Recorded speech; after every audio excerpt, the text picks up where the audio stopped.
Hello guys, I am Shruti Jain from Victory Tutorials, and in this slide we will understand what is solution, what is molarity, what is Beer's law, what is absorbance, transmittance and all the related terminologies. So first let's look on to what is concentration. Suppose I have a beaker which is completely filled with water. I have added no solute, I have got pure water. So I will say that the concentration is 0. I'll say that the concentration is 0. Now if I remove some of the water and if I add some solute to it, let's take copper, copper let's take nickel chloride. If I add nickel chloride to it, you can see that my solution has changed its color. So also I will say that now my solution has become concentrated, because if you add some solute to pure water, your concentration increases. Concentration is the amount of substance added to the solution. More substance you will add, your solution will become more concentrated. Okay. So solute is the substance which gets dissolved and solvent is the substance which dissolves it. Solute and solvent together makes up a solution. Now if I remove the solute, again I am getting my water back. Again I am going on to my original phase. Again adding it, I can see the color change. So as you add solute to the solvent, you are increasing your concentration, thereby increasing the color of solution. More the concentrated solution, more intense will be its color. So this is concentration, the amount of solute added to a given solvent. Now let's look onto the term molarity. Molarity is the measure of concentration and it is nothing but the moles of solute per liter of solution. For molarity, my solution has to be 1 liter, and whatever amount of solute I am dissolving, suppose I am dissolving nickel chloride, so moles of nickel chloride over 1 liter will be my molarity. So molarity is moles per liter. More the number of moles, more will be the molarity of the solution. So it is nothing but the measure of concentration of solution.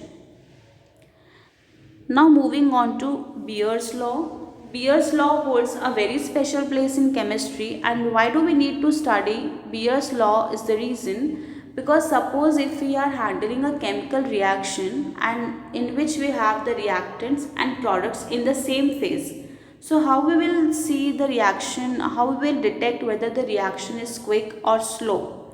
For all these things we have got a special device, that is spectrophotometry. Before moving on to that, I will explain you what is Beer's law. Suppose this is a sample. I am decreasing the path length. This is a sample. This is suppose the monochromatic light. The light should have a specific wavelength, monochromatic light, and this monochromatic light is passed through the solution. So definitely solution will absorb some part of the light and rest it will transmit. So the amount of light which is absorbed by the sample is called absorbance, and rest which is transmitted is known as transmittance. Here we have got a green colored detector. The light which is not absorbed by the sample will strike the detector and it will give the percentage of transmitted or absorbed light. Suppose in this case if I take a light of 560 nanometer, I will see that 74.06% light is transmitted, whereas rest of the light is absorbed by the sample. That is 0.13 is our absorbance and 74.06 is our transmittance. Simultaneously different wavelength have got different absorbance power and different transmittance. Now if I change the wavelength to higher wavelength, suppose 780 nanometer, so you can see this solution is able to absorb only a few part of the light which is coming of the wavelength, and rest most of the part it is transmitting. Suppose I change my solution to potassium chromate, I can see that the potassium chromate, suppose let's take the wavelength to be 508 nanometer. So you can see if your solution is potassium chromate, the transmittance at 508 nanometer is 96.15%. Whereas if I take copper sulfate at around same wavelength, the transmittance is varying. So different solution have the capability to absorb the different wavelength of light and to transmit different. Now suppose if I increase my path length, you can see on increasing the path length my transmittance is decreasing. I am further increasing my path length, there is gradual decrease in transmittance. So obviously if I increase the path length, the light will travel more through the sample and the sample will absorb more light. It will absorb more light, so it will transmit less. Now let us look how does the concentration affect the transmittance and absorbance.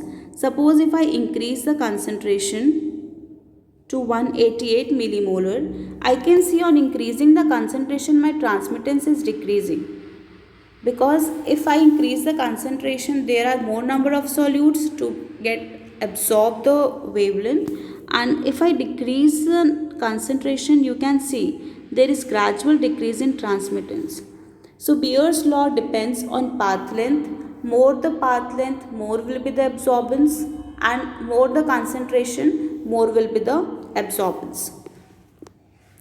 Now we have got a device known as spectrophotometer, in which what we do, we put a sample inside that and we throw a light of specific wavelength. That solution absorb the sunlight and transmit. The principle is Beer's law, and what we get is a spectrum. Spectrum we get, and the peak which is formed.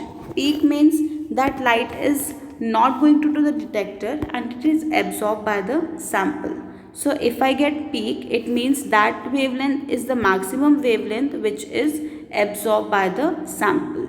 So this is Beer-Lambert's law, absorbance, transmittancy, solution, molarity and all. Thank you so much.